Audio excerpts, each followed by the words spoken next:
Air force की तैयारी करने वाले धुरंधरों, मैथ की सारी टेंशन खत्म, क्योंकि बलून मैथ्स वर्ड 3 आपकी प्रिपरेशन करा रहा है मैथ की, वो भी बिल्कुल फ्री। तो अगर आप चैनल पर नए हो तो चैनल को सब्सक्राइब कीजिए, अपने दोस्तों को भी बताइए। कॉम्प्लेक्स नंबर सम्मिश्र संख्या में क्वेश्चन नंबर 40 लूसेंट की बुक से क्वेश्चन नंबर 40 से आज करनी है स्टार्टिंग। तो क्वेश्चन नंबर 40 देखिए, i प्लस रूट 3/2 और i माइनस रूट 3/2। कभी भी आपको i प्लस रूट 3/2 मिले, पावर 100 भी है इस पर, अगर कभी भी आपको i प्लस रूट 3 मिले और बाई 2, तो आपको क्या करना चाहिए, आपको ऊपर नीचे i से कर देना चाहिए मल्टीप्लाई। ये देखिए i से मल्टीप्लाई करने पर क्या फ़ायदा होने वाला है आपको, i से अगर आप करते हैं मल्टीप्लाई तो यहाँ पर आएगा i और i का प्रोडक्ट i स्क्वायर, और फिर होगा रूट 3i, नीचे हो जाएगा 2i। i स्क्वायर को हम लोग लिखते हैं -1 plus root 3i by 2i। अब ये जो होगा, ये इतना portion -1 plus root 3i by 2, अरे इसी को तो ओमेगा कहते हैं। तो ये आपका हो जाएगा ओमेगा, और नीचे बस बचा रहेगा i, नीचे बचा रहेगा क्या, i, तो ओमेगा बाई i हो गया। अब सोचिए, अगर इस पर पावर 100 है, जो कि क्वेश्चन में इस पे पावर 100 था, तो अगर पावर 100 है तो पावर 100 लगाते जाइए, लगाते जाइए, लगाते जाइए, पावर 100 हर जगह रहेगा। और जब यहाँ पर पावर 100 रहेगा तो ओमेगा पर भी पावर 100 और i पर भी पावर 100। चलिए अभी इसके बारे में सोचा जाएगा कि ओमेगा पे पावर 100 और i पे पावर 100 क्या होता है, लेकिन उसके पहले जो क्वेश्चन का दूसरा पार्ट है, that is i minus root 3/2, इसमें भी आपको ऊपर नीचे i से कर देना चाहिए गुणा। तो ऊपर आएगा i और i का गुणा i square minus root 3i, और नीचे हो जाएगा 2i।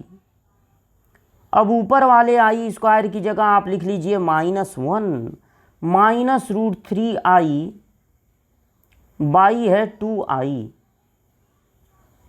तो अब इसको देखिए, इसको नीचे वाले i को छोड़ के बाकी को, -1 माइनस रूट 3i बाई 2, इसी को तो कहते हैं ओमेगा स्क्वायर, यही तो होता है ओमेगा स्क्वायर। और नीचे बचा रहेगा i, नीचे बचा रहेगा i। अगर इस पर होल पावर 100 भी है, जैसा कि क्वेश्चन में था, तो ये पावर 100 चलता चला जाएगा, चलता चला जाएगा, सब पे पावर 100 रहेगा, यहाँ पर भी पावर 100 रहेगा। तो ये ओमेगा पर पावर टोटल हो जाएगा 200, और नीचे हो जाएगा ओमेगा पे पावर 100। तो अब देखिए, omega cube root of unity होता है, इकाई का घनमूल, यानी ओमेगा पर घात 3 है, 6 है, 9 है, 12 है, मतलब ओमेगा पर घात अगर 3 से कटने वाली संख्या है तो उसका मान हो जाता है 1। तो देखिए ओमेगा पर घात 99 तक छोड़ दीजिए, क्योंकि वो 1 हो जाएगा, तो बचेगा ओमेगा।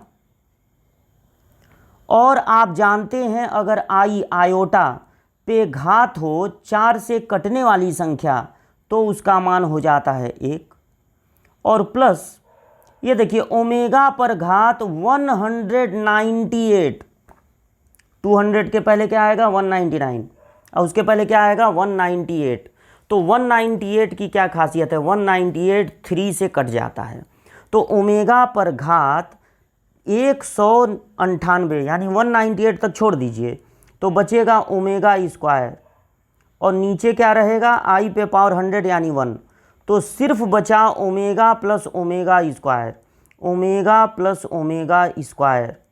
और आप ये फार्मूला जानते हैं, पिछले क्लासेज में बताया गया है कि 1 प्लस ओमेगा स्क्वायर, यहाँ पे लिख दे रहे हैं 1 plus omega plus omega square होता है 0। तो ओमेगा प्लस ओमेगा स्क्वायर हो जाएगा -1, यानी कि -1 वाले ऑप्शन पे आपको टिक लगा देना है। तो -1 है बी ऑप्शन, यही सही होगा। और ये पूरा सॉल्यूशन है आपके सामने, देखिए इसको कर लीजिएगा नोट और याद रखिए i + √3 या i - √3 और नीचे 2, अगर ये कभी भी आपको मिले तो आपको इसमें ऊपर नीचे i से कर देना चाहिए मल्टीप्लाई। ओके, तो इसको नोट कर लीजिए। बढ़ते हैं अगले क्वेश्चन की ओर। देखिए अगला क्वेश्चन 41 क्या है, -1 + i √3 या √3i एक ही बात है, -1 + i √3/2। अरे यही तो ओमेगा होता है, तो ये ओमेगा पे पावर हो गया 17 और प्लस ये देखिए -1 - i √3/2, यही तो होता है ओमेगा स्क्वायर। तो ओमेगा स्क्वायर और इस पे भी पावर रहेगा 17, तो आपको मिलेगा ओमेगा पे पावर 17 और प्लस ओमेगा पे पावर 17 2 जा 32, ये ओमेगा बड़ा गंदा सा लिखा गया, ओमेगा पे पावर 34, 17 दूना 34। तो ओमेगा पे पावर अगर 3 से कटने वाली संख्या होगी, जैसे ओमेगा पे पावर 15 तक छोड़ दीजिए, तो ये बचेगा ओमेगा स्क्वायर। और ओमेगा पे पावर 34 के पहले कौन है जो 3 से कट जाएगा, 33। तो ओमेगा पे पावर 33 तक छोड़ दीजिए तो बचेगा ओमेगा। अब ओमेगा प्लस ओमेगा स्क्वायर को लिखते हैं -1। पिछले क्वेश्चन का आंसर भी -1 और इस क्वेश्चन का आंसर भी -1, तो इसमें भी -1 पे टिक लगा दीजिएगा। और छोटा सा सॉल्यूशन है, इसको नोट कर लीजिएगा वीडियो रोक के, और बढ़ते हैं आगे। तो अगला जो क्वेश्चन है, क्वेश्चन नंबर होगा वो 42। तो क्वेश्चन नंबर 42 देखिए, आर्गेंड रेखा चित्र, आर्गेंड डायग्राम पर, यानी कि x अक्ष और y अक्ष पर, आर्गेंड डायग्राम का मतलब है x अक्ष तथा y अक्ष चतुर्थांश जिसको आप कहते हैं, तो उस पर अगर 1 + 2i/1 - i को निरूपित किया जाए तो वह बिंदु किस क्वाड्रेंट में आएगा, फर्स्ट में, सेकंड में, थर्ड में कि फोर्थ में। तो देखिए आप जानते हैं कि अगर कोई बिंदु ऐसा है जिसमें x भी पॉजिटिव है और y भी पॉजिटिव तो आएगा प्रथम चतुर्थांश में, और अगर x है निगेटिव y पॉजिटिव तो आएगा दूसरे चतुर्थांश में, x और y दोनों निगेटिव तो आएगा तीसरे में, और अगर x पॉजिटिव है और y निगेटिव तो वो आता है चौथे में। अब ये पता लगाना पड़ेगा कि ये जो दिया हुआ है 1 + 2i/1 - i, इसमें x और y के चिन्ह कैसे हैं, उनका साइन कैसा है, तो उसके लिए पहले आपको इसको बदलना होगा a + ib के रूप में। तो a + ib के रूप में बदलने के लिए इन दोनों के हर को देखते हैं, डिनोमिनेटर को, इन दोनों के बीच का चिन्ह बदल के बस आपको कर देना है ऊपर नीचे गुणा। तो पहले 1 से दोनों में गुणा तो 1 + i, और फिर उसके बाद 2i से गुणा तो 2i और प्लस 2i स्क्वायर, ठीक है ना, गुणा कर दिए सिंपल, पहले 1 से दोनों में फिर 2i से दोनों में, और नीचे एक ब्रैकेट में a + b और एक ब्रैकेट में a - b, फार्मूला लगेगा a² - b स्क्वायर। अब जहाँ जहाँ पर आपको दिखेगा i स्क्वायर वहाँ पर रख देना है -1, तो ये हो जाएगा 1 + 2i में i जुड़ेगा 3i, और i स्क्वायर की जगह -1 रखेंगे तो -2, और यहाँ पर i स्क्वायर की जगह -1 रखेंगे तो +1 आ जाएगा। अब 1 में से 2 माइनस होगा तो बचेगा -1, यहाँ पर बच गया -1 और प्लस 3i, और नीचे होगा 1 + 1 यानी 2, तो 2 जो है वो पूरे के नीचे है, तो दोनों के नीचे इसको ले लीजिए बारी बारी से।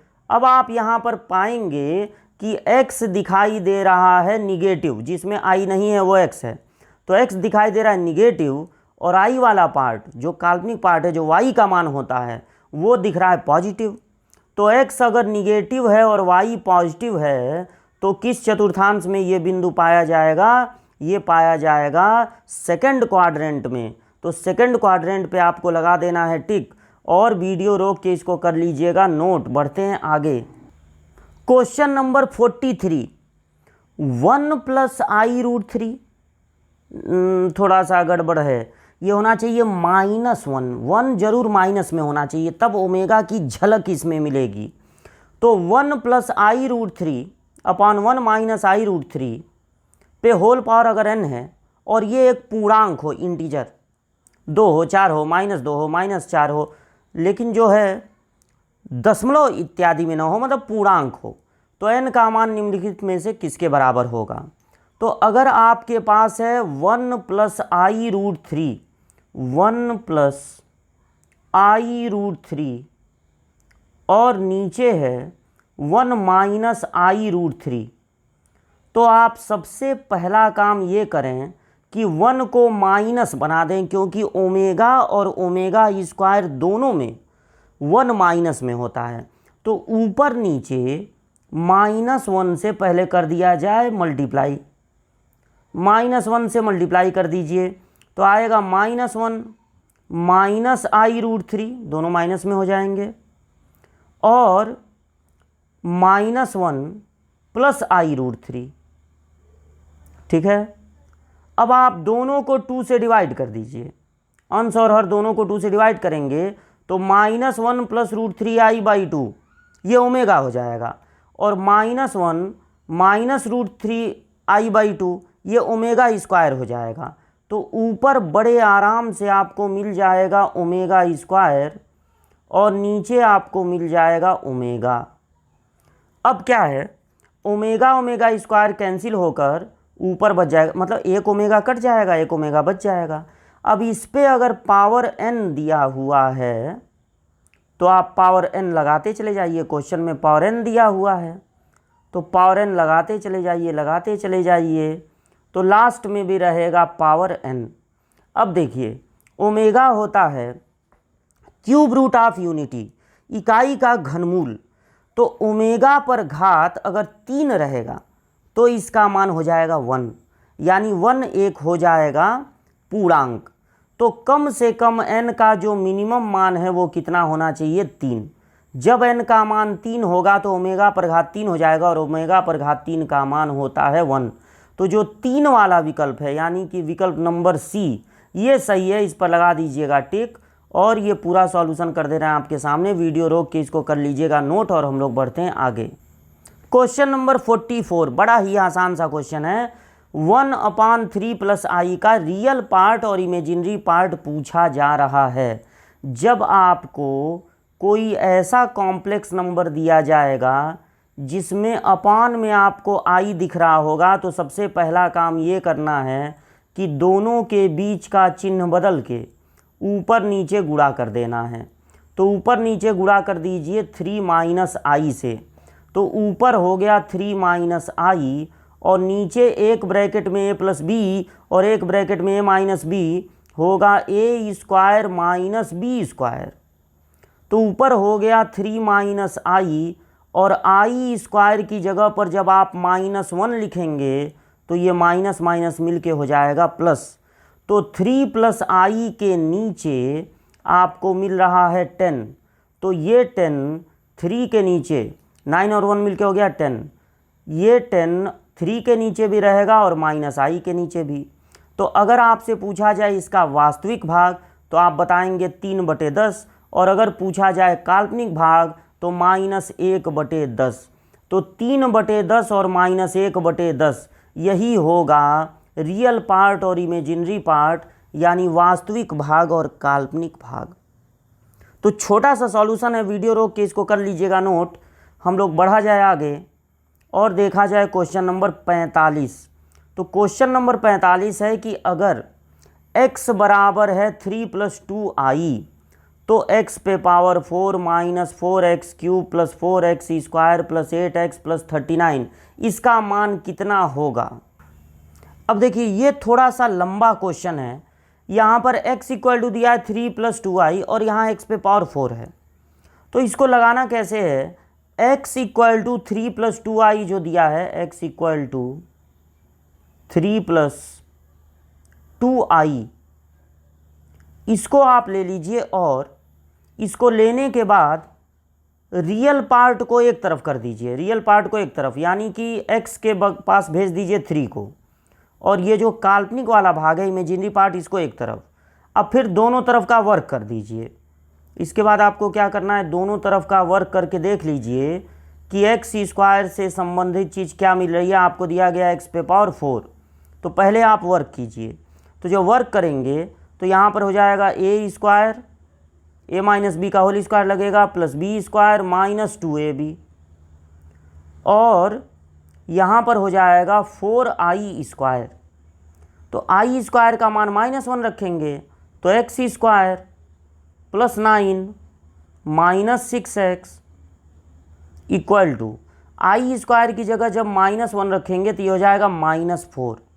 अब -4 को इधर भेजेंगे आके इसमें जुड़ जाएगा, तो पहले एक्स स्क्वायर लिख लीजिए और अब -6x, और ये -4 इधर आएगा तो जुड़ेगा तो प्लस हो जाएगा 13, प्लस हो जाएगा 13 और इधर कुछ नहीं बचेगा बराबर 0, यानी कि एक्स स्क्वायर -6x प्लस 13 इसका मान किसके बराबर है, 0 के बराबर है, 0 के बराबर है। अब आपको क्या करना है, ये जो समीकरण दिया हुआ है उसको आप इससे भाग दे के देखिए कि भागफल क्या बच रहा है और शेषफल क्या बच रहा है। तो पहले इसको हम कर देते हैं नोट, जो एक्स पे पावर 4, एक्स पे पावर 4 माइनस 4x क्यूब, देखिए एक्स पे पावर 4 माइनस 4x क्यूब, फिर आपका है plus 4x square plus 8x plus 4x square plus 8x plus 39 था शायद। अब इसको, इस पूरे को आप डिवाइड करना शुरू कर दीजिए, जो आपको मिला है x square minus 6x plus 13 से, और देखिए कि आपको क्या मिल रहा है। तो पहले डिवाइड करने का क्या तरीका है, इसका पहला और इसका पहला देखेंगे। तो आपके पास है एक्स स्क्वायर, लेकिन आपको लाना है एक्स पे पावर 4, तो किससे गुणा कर देंगे, एक्स स्क्वायर से। तो यहाँ पर गुणा होगा एक्स पे पावर 4 माइनस 6x क्यूब, इसमें भी गुणा करना पड़ेगा, इसमें भी गुणा करना पड़ेगा, प्लस 13x स्क्वायर। अब घटाना है तो घटाते समय चिन्ह बदल देते हैं, तो ये पूरी तरह से कैंसिल हो गया। प्लस 6 और -4 मिलके हो गया प्लस 2x क्यूब, और यहाँ पर प्लस माइनस है तो माइनस कितना बचेगा, 9x स्क्वायर माइनस में बचेगा, प्लस नोट कर देंगे 8x और प्लस 39। अब फिर इसका पहला और इसका पहला देखेंगे, है आपके पास एक्स स्क्वायर और लाना है 2x क्यूब, तो इसमें किससे मल्टीप्लाई करना पड़ेगा, इसमें मल्टीप्लाई करना पड़ेगा 2x से, वो भी प्लस में, क्योंकि आपको प्लस में लाना है। तो 2x का मल्टीप्लाई पहले में होगा 2x क्यूब, और फिर दूसरे में होगा तो -12x स्क्वायर, और फिर इस तीसरे में होगा तो 13 2 जा 26x। अब इसको करना है माइनस, तो चिन्ह बदल देंगे, माइनस प्लस माइनस, ये देखिए कैंसिल हो गया। अब ये +12 और -9 हो जाएगा प्लस 3x स्क्वायर, और ये -26 और प्लस 8 तो हो गया, माइनस में आएगा ये 18x और प्लस है 39। अब फिर इसमें किससे इंटू करना पड़ेगा, देखिए इसका पहला फिर देखिए, आपके पास एक्स स्क्वायर और लाना है 3x स्क्वायर, तो 3 से मल्टीप्लाई, तो 3x स्क्वायर, फिर इसमें भी तो होगा -18x, और फिर इसमें भी होगा तो 13 3 जा 39। अब जब माइनस करेंगे चिन्ह बदलेंगे तो ये सब का सब कैंसिल होके यहाँ पर बच जा रहा है 0, हो सकता है 10 बचता, हो सकता है 12 बचता, हो सकता है 0 बचे। तो अगर यहाँ पर 0 बचेगा तो आंसर 0 हो जाएगा, अगर यहाँ पे 13 बचेगा तो आंसर 13 हो जाएगा। ऐसा ही क्वेश्चन बना दिया जाए, कोई नंबर ही बचे। अब देखिए इसका लॉजिक क्या है, क्यों जो है ये 0 आने पर 0 हो जा रहा है, क्योंकि जो आपको ये दिया गया था, ये पूरा, आप कौन इसको दोबारा नोट करे, ये x पे पावर 4 वाला जो दिया गया था उसको आप लिख सकते हैं इन दोनों का मल्टीप्लिकेशन, इसका और इसका मल्टीप्लिकेशन लिख सकते हैं। तो इसका मान देखिए यहाँ पर 0 है, तो इसमें किसी भी चीज़ से मल्टीप्लाई होगा तो वो 0 ही आएगा, वो 0 ही आएगा। और अगर यहाँ पर 10 होता तो इसको क्या लिखते, इन दोनों का मल्टीप्लिकेशन प्लस 10, तो ये पूरा 0 हो जाता, तो वो जो 10 है वो बच जाता। यानी कि आप इसका वर्क कर लीजिए, इस तरह का जो भी क्वेश्चन मिले आप इसका वर्क कर लीजिए। वर्क करने के बाद आप जो है इससे जो मिला है उससे डिवाइड कीजिए जिस चीज़ का मान निकालना है। रिमाइंडर जो बचेगा, जो शेषफल बचेगा वही आपका आंसर हो जाएगा। शेषफल अगर 0 बचता है तो आंसर 0 हो जाएगा, 0 पे टिक लगा देंगे। अगर शेषफल जो है वो 15 बचता है तो 15 पे, अगर -7 बचता है तो -7 पे। तो ये था क्वेश्चन नंबर 45वां क्वेश्चन का सॉल्यूशन, ये आपके सामने है, इसको कर लीजिएगा नोट और हम लोग बढ़ते हैं आगे। तो अब पढ़ते हैं क्वेश्चन नंबर 46 की ओर। तो क्वेश्चन नंबर 46 देखिए क्या है।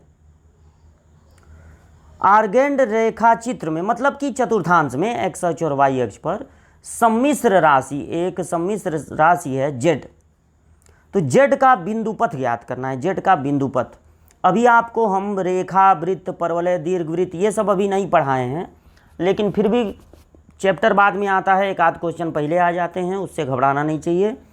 तो मॉड में, मॉड का मतलब यहाँ पर क्या है, यहाँ पर मॉड का मतलब ये मॉड नहीं है बल्कि एक तरह से मॉड्यूलस है, ये मॉड्यूलस है। तो मॉड्यूलस में z-3/z + 3 = 2। तो आपको पता लगाना है z का बिंदुपथ। तो z-3/z + 3, z-3/z + 3 का मॉड्यूलस 2 है। तो आपको जब पता लगाना हो कि ये क्या बिंदुपथ पता लगाना हो, एक बिंदु घूम रहा है उसका रास्ता पता लगाना है, तो आपको z को हमेशा x + iy लिख देना है, क्योंकि जब बात होती है चतुर्थांश की तो बात होती है x अक्ष और y अक्ष की। तो आपको z की जगह लिख देना है x + iy, और ये हो गया -3, और यहाँ लिख देना है x + iy z की जगह, और है +3। अब देखिए, अगर मॉड्यूलस निकालना है तो आप दोनों का अलग अलग मॉड्यूलस निकाल सकते हैं। ये मॉड्यूलस की प्रॉपर्टी होती है कि अगर पूरे का मॉड्यूलस निकालना है, अंश बटे हर का, तो अंश का अलग निकाल लीजिए, हर का अलग। अब मॉड्यूलस देखिए कैसे निकलता है, रूट में जो वास्तविक भाग है, मतलब जिनमें आई नहीं है, उसका वर्ग, और प्लस आई को छोड़ के जो बचे उसका वर्ग। यही काम नीचे भी होगा, रूट में x + 3 का वर्ग और प्लस y का वर्ग बराबर होगा 2, बराबर होगा 2। अब देखिए, यहाँ भी रूट यहाँ भी रूट, तो दोनों पक्षों का वर्ग कर दीजिए। दोनों पक्षों का जब वर्ग करेंगे तो x - 3 का होल स्क्वायर बचेगा, प्लस y², रूट तो हट जाएगा, और यहाँ पर बचेगा x + 3 का होल स्क्वायर प्लस y², और यहाँ पर 2 का स्क्वायर हो जाएगा 4, 4, 4। तो अब यहाँ पर ऊपर a - b का होल स्क्वायर लगा दीजिए, a² + b² - 2ab, और प्लस ये हो गया y², नीचे हो गया a² + b² + 2ab। तो जब +2ab करेंगे तो 2 3 जा 6 हो जाएगा, प्लस y² बराबर होगा 4। अब इसको भेज दिया जाए उधर, तो x² + 9 - 6x प्लस y² बराबर होगा 4x² प्लस 4 9 36 प्लस 24x ना, प्लस 4y²। अब देखिए, क्योंकि इधर ज़्यादा है राइट हैंड साइड में 4x² है, यहाँ x², तो सबको इधर बुला लीजिए। 4x² में से x² घटेगा 3x²। फिर ये देखिए 4y² में से y² घटेगा तो +3y²। ये हो जाएगा 24x में ये -6x आके जुड़ेगा तो +30x, और इस 36 में से ये 9 घट जाएगा तो बचेगा 27। ठीक, बचेगा 27। अब आप पूरे समीकरण को अगर चाहें तो 3 से भाग दे सकते हैं, तो x² + y² प्लस 10x + 9 ये आपका आ जाएगा। आगे चल के आपको रेखा चैप्टर पढ़ाया जाएगा, वृत्त पढ़ाया जाएगा, दीर्घ वृत्त पढ़ाया जाएगा, परवलय अति परवलय पढ़ाया जाएगा। तो उसमें जब आपको वृत्त पढ़ाया जाएगा तब ये बात बताई जाएगी कि अगर x² और y² हैं समीकरण में और दोनों का गुणांक समान है तो वो वृत्त का समीकरण होता है। यानी कि ये जो z बिंदु है ये घूमेगा घूमेगा खूब घूमेगा, लेकिन किस प्रकार घूमेगा? इस प्रकार घूमेगा कि वृत्त बने। तो आपका आंसर हो जाएगा कि इसका बिंदुपथ पूछा था तो इसका बिंदुपथ क्या होगा? तो बिंदुपथ होगा वृत्त। ये था 46वां क्वेश्चन। तो 40 से लेकर 46 तक के क्वेश्चन आज की क्लास में लगाए गए। इतना तैयार कीजिए, मिलते हैं अगली क्लास में इसके आगे के क्वेश्चंस लेकर।